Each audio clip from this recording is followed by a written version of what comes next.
الدعاء مخ عبادہ، الدعاء هو العبادہ، دعا جو ہے وہ عبادت کا جوہر ہے، عبادت کی روح ہے، بلکہ یہ کہ اصل عبادت جو ہے وہ دعا ہی ہے۔ لہذا توحید سے دعا کیا ہے؟ لا تدعو مع اللہ احدا، اللہ کے ساتھ کسی اور کو مت پکارو۔ یہ سورہ جن کی آیت ہے۔ یعنی یہ ہے کہ ایک تو یہ کہ آپ اللہ کو پکار ہی نہیں رہے، پکار ہی رہے اپنے دیویوں کو، دیوتاؤں کو، اپنی لات کو، عزا کو، منات کو، ہبل کو، وہ تو اور دور کی بات ہو گئی۔ ایک ہے شرک سے دعا، اللہ کو بھی پکار رہے ہیں اور کسی اور کو بھی پکار رہے ہیں۔ اب وہ کوئی اولیاء اللہ بھی ہو سکتے ہیں، کوئی ملائکہ ہو سکتے ہیں، کوئی انبیاء کی ارواح ہو سکتی ہے، کسی کو پکارنا کسی کا بھی ہو۔ دعا لا تدعو مع اللہ احدا۔ اور یہ در حقیقت ہم جب ہر رکعت جو ہے نماز کی ایاک نعبد و ایاک نستعین، پروردگار ہم صرف تیری ہی بندگی کرتے ہیں اور کرتے رہیں گے، اور صرف تجھ ہی سے مدد مانگتے ہیں اور مانگتے رہیں گے، یہ ہمارا قول و قرار ہے، یہ ہمارا عہد ہے اللہ کے ساتھ۔ اس کے خلاف نہ ہو، کسی کو پکارنے کی اجازت نہیں ہے۔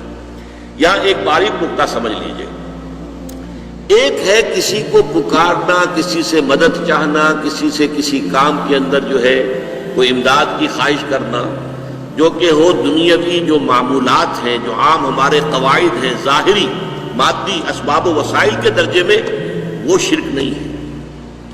میں کسی کہتا ہوں مجھے ذرا پانی پلا دو، یہ بھی ایک دعا ہے، استمداد ہے، مدد آپ نے مانگی ہے، اس سے اپنی ایک ضرورت پوری کرنے کے لیے کہا ہے۔ لیکن کیا ہے یہ کہ گھڑا ہے، وہاں رکھا ہوا ہے، وہاں پانی ہے، اس میں سے پانی لائے گا، وہ دے دو۔ جو ظاہری قوانین طبیعہ جو ہے ان کے دائرے کے اندر کوئی دعا، کوئی استمداد، کوئی استعانت، کوئی استغاثہ، اس میں کوئی حرج نہیں۔ غیبی اعتبار سے کسی کے ساتھ بھی کوئی دعا کی جائے گی اللہ کے سوا، وہ شرک ہے۔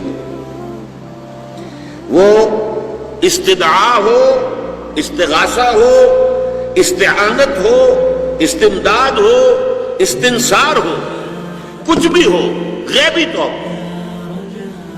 دنیا کے معروف طریقوں میں اور جو ہمارے طبعی قوانین ہیں ان کے دائروں کے اندر مدد مانگنا، اس میں قطعاً کوئی شرک نہیں ہے، توحید ہے۔ البتہ اس میں بھی ایک باریک نکتہ ہے۔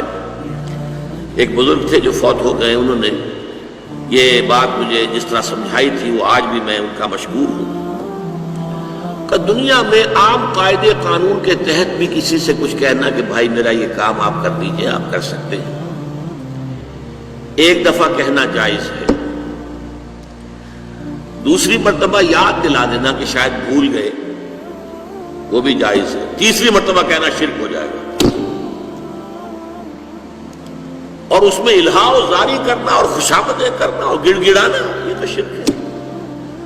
تم نے یہ سمجھا ہے کہ تمہارا کام یہی کر سکتا ہے، کام کرنے والا تو اللہ ہے۔ لا فاعل فی الحقیقت ولا مؤثر الا اللہ، حضور نے فرمایا کہ اگر تمہیں جوتا باندھنے کا تسمہ درکار ہو تب بھی اللہ سے مانگو، کسی کے سامنے سوال کا جو ہاتھ جو ہے وہ دراز نہ کرو۔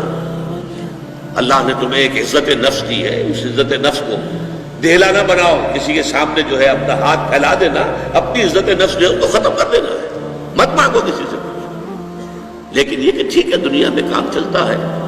حضور کا شک کی شان تو یہ تھی کہ اگر آپ سواری پر ہوتے تھے اور آپ کی چھڑی گر گئی تو سواری کو بٹھا کے اس سے اتر کر چھڑی خود اٹھاتے تھے، آپ کسی اپنے ساتھی سے یہ نہیں کہتے تھے کہ میری چھڑی پکڑا دو مجھے۔ آپ کی تو غیرت کا عالم جو ہے وہ بہت بلند تھا، بہت بلند تھا، بہت بلند تھا۔ لیکن دنیاوی عام طریقے سے یہ کہ ٹھیک ہے بھئی آپ ایک کام ہے آپ کر سکتے ہیں، یہ کر دیجیے، اس نے کہہ دیا ٹھیک ہے میں کروں گا، پھر بھول گیا یا کچھ اور ہوا، دوسری مرتبہ یاد دہانی کرا دی، تیسری مرتبہ جو ہے انہوں نے کہا کہ پھر اس میں شرک کی بو آنے لگتی ہے کہ معلوم ہوتا ہے کہ آپ نے سمجھا ہے کہ اسی کو اختیار حاصل ہے، یہی مقتدر ہے، اسی کو آپ کا کام کرنے کا جو ہے وہ پوری قوت اور قدرت حاصل ہے، اور یہ چیز جو ہے یہ شرک کی بو اس میں سے آنی شروع ہو جاتی ہے۔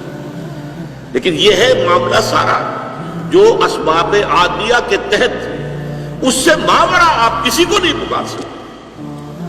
میں معذرت کے ساتھ عرض کروں گا اگر کسی کے جذبات کو ٹھیس پہنچے، آپ شیخ عبد القادر جیلانی رحمۃ اللہ علیہ کو نہیں پکار سکتے، محمد رسول اللہ کو نہیں پکار سکتے، اور واقعہ یہ ہے کہ محمد رسول اللہ کو تو پکارا بھی نہیں جاتا، پکارتے لوگ ہیں زیادہ حضرت علی کو، یا علی مدد، شرک۔ دیکھیے سب سے بات نکتے کی بتا دوں آپ کو، فرشتے کو تو ہم مانتے ہیں، حضرت شیخ عبد القادر جیلانی رحمۃ اللہ علیہ کی روح ہے یا نہیں ہے، سنتی ہے نہیں ہے، حاضر ہے کہ نہیں ہے، ناظر ہے کہ نہیں ہے، 100 اختلاف ہو جائیں گے، اختلافات کی تو گنجائش ہے نا۔ فرشتہ ہے یا نہیں ہے؟ فرشتہ تو ہے، آپ کے دونوں کندھوں پہ بیٹھا ہوا ہے، کرامن کاتبین ہے کہ نہیں؟ یرسل علیکم حفظہ، آپ کے جو باڈی گارڈ اللہ فرشتہ نہیں بھیجتا، لیکن آپ فرشتے سے بھی نہیں کہہ سکتے کہ میرا یہ کام کرو۔ فرشتے کے وجود میں تو کوئی شک نہیں ہے، یا جبرائیل میرا یہ کام کر، قطعاً نہیں، غلط، شرک۔ لا تدعو مع اللہ احدا، اللہ کے سوا پکارنا کسی کو نہیں ہے، دعا کسی سے نہیں ہے، استغاثہ کسی کا نہیں ہے، استعانت کسی سے نہیں ہے، استمداد کسی سے نہیں ہے، استنصار کسی سے نہیں ہے، سوائے اللہ۔